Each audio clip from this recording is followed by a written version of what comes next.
Inababantayan ng Bureau of Immigration ang bagong modus ng illegal recruitment matapos ipatigil ang operasyon ng Philippine Offshore Gaming Operator o POGO sa bansa.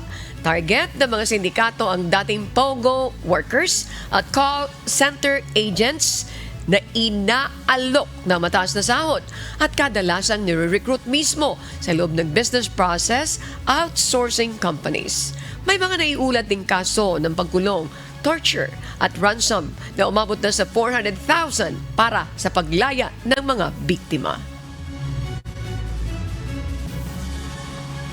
Ito pong mga nare-recruit na ito, meron po tayong mga nakukuhang information na may recruitment ongoing inside BPOs. So yung mga nagtatrabaho sa mga call centers, mga BPOs, meron pong mga kakuntsaba itong mga scam hubs abroad that are embedded inside BPOs that recruit yung mga empleyado doon para lumabas po ng bansa.